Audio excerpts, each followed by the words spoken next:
All right, folks, it's your boy Charles Barkley of Frog Log Crog Dog, and today I've got the old school pack from Supershow the card game. Let's see what I get out of this product.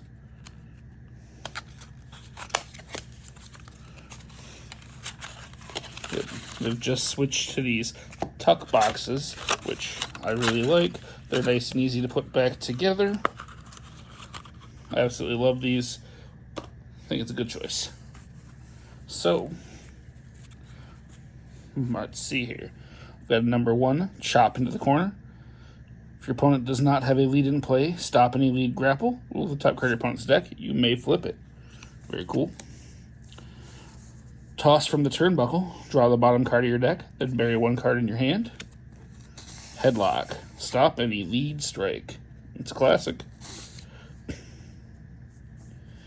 Old school. Lead strike number 4. Reveal cards from the top of your deck until you reveal a stop. Add that card to your hand and shuffle the others into your deck. I actually really like that card. Hip toss. Lead grapple. Stop any follow-up sub. Fujiwara armbar. Number 6. Your cards cannot be stopped by cards with skill requirements. If your opponent's skill is greater than... If your sub skill is greater than your opponent's sub skill, this card cannot be stopped. Very cool. Standing dropkick. It's a spotlight. Draw 1 card and bury 1 card in your hand. When this card's in your discard pile and you roll strike for your turn roll, you may add it to your hand. Neat. The half and half suplex.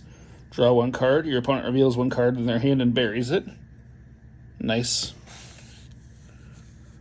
The eye rake. Look at the top 3 cards of your deck. Put them back in any order. Put one sub from your discard pile on top of your deck. Not too bad. Our number 10 lead strike, elbow to the back. If you have a lead in play, look at the top 3 cards of your deck, add 1 to your hand, put the others back on top or bottom of your deck in any order. Interesting. Russian leg sweep, lead grapple number 11. Your next turn roll is +1 for each grapple you have in play. Can be very strong. Elevated Boston Crab, lead sub number 12. If you have another lead in play, look at the top 3 cards of your opponent's deck. You may flip any number of them, put the rest back in top in any order. Yeah, nice bit of control there. Kick into the corner. Number 13. If your agility skill is greater than your opponent's, stop any grapple. That is a nice little stop right there. Follow up number 13. The DDT. If your grapple is greater than your opponent's grapple, stop any sub. Real strong card. Boot to the neck, number 15. Follow-up sub. Draw the bottom 2 cards of your deck, then bury 1 in your hand. Can be real nice as a recursion piece, I guess. The flying hip attack. Follow-up number 16, strike. If you have another strike in play, look at the top 3 cards of your opponent's deck. You may flip any number of them, put the others back on top in any order. That same control piece from earlier, from elbow to the back, interestingly. Gut wrench, follow-up grapple number 17. If you have another follow-up in play, put 1 card from your discard pile on top of your deck. Interesting. The hanging headlock, follow-up sub 18. If you have another follow-up in play, your next turn roll is +2. Always nice to have a turn roll advantage. Follow-up strike number 19. Choose one of your skills. That skill is +1 during your turn and turn rolls. This card's great. Dive through the ropes. Absolutely love this thing. All right. Inverted suplex number 20. Choose 2 cards your opponent has in play and discard them. So number 20 follow-up grapple. Not bad. Roll out of the way. Number 21 follow-up sub. Search your deck for a sub. Add it to your hand. Shuffle your deck. Not bad. Number 22 clothesline. Follow-up strike. Flip 3 cards, add 1 from your discard pile to your hand. Flip. There are definitely places this is good. A lot of scenarios where flipping is really, really strong. Package pile driver, number 23, follow-up grapple. Look at your opponent's hand, add 1 card from your discard pile to your hand. Great way to scout out what they're playing. See what stops they've got. Dig it. Stranglehold, number 24. Follow-up sub. Flip 3 cards, add 1 from your discard pile to your hand. Same effect as the clothesline there. Then we've got number 25, the Low Blow, lead strike. Your opponent's gimmick is blank. Super strong card, can easily change a game. The Devious Drop, lead grapple, number 26. Same effect. Absolutely love that. Ooh, and a full art, number 27.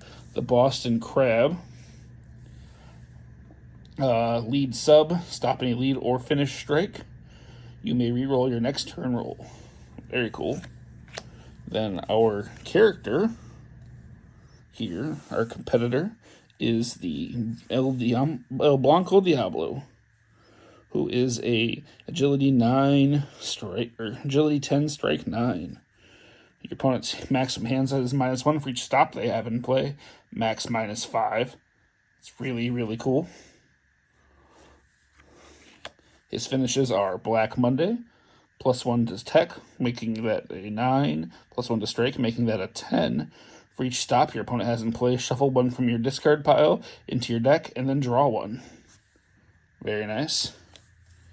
The Devil's Twister, finish grapple, number 29. +1 to sub, taking that 7 to an 8. +2 to grapple, taking that 5 to a 7. For each stop your opponent has in play, your opponent flips 1 card and then buries 1 card in their hand. Ooh, that's a real nice way to wipe opponent's hand out. And then the Devil's Triangle, finish sub number 30. +3 to power, taking that 6 to a 9.